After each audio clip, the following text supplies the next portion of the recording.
Campaigning for a second term, Donald Trump asked America's largest gun lobby last month about whether he might get a third term, referencing the 4 terms of President Franklin Delano Roosevelt, who died in office in 1945. FDR, 16 years, almost 16 years, he was 4-term. I don't know, are we going to be considered 3-term or 2-term? You tell me. Ronnie, what do you think? Congress in 1947 approved the 22nd Amendment to the Constitution, limiting presidents to just a pair of 4-year terms.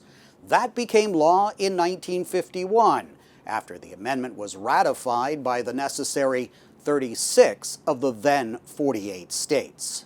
The amendment really codifies what had been for a long time a political norm of not running for more than 2 terms. That's Praveen Fernandes, Vice President of the Constitutional Accountability Center. He explains the 2-term tradition goes back to America's first president, George Washington, who ignored repeated pleas to run for a 3rd term.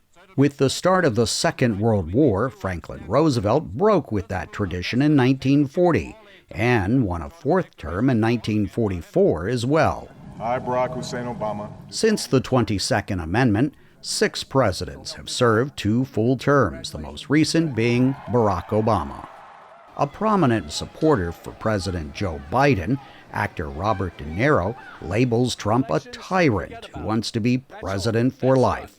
If he gets in, I can tell you right now, he will never leave. He will never leave. You know that. He will never leave. I only want to be a dictator for one day. Such declarations by Trump in this election cycle come as he faces criminal charges for attempting to overturn the 2020 election results. And that may presage future intent, according to constitutional attorney Fernandes. The comments that Donald Trump recently made about a 3rd term, which of course flies right in the face of clear constitutional text, are another reason to have concerns about someone who doesn't feel constrained by the clear text of our laws.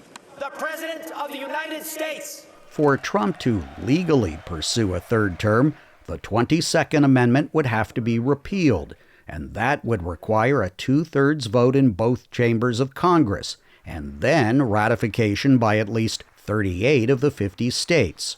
Or 34 states could call a constitutional convention, and any action they approve would have to be ratified by 38 states.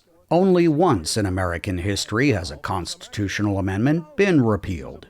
Acting Secretary of State William Phillips is signing the 21st Amendment, and prohibition is repealed. The 21st Amendment, ratified in 1933, annulled the unpopular and frequently violated 18th Amendment, which in 1919 banned alcoholic beverages.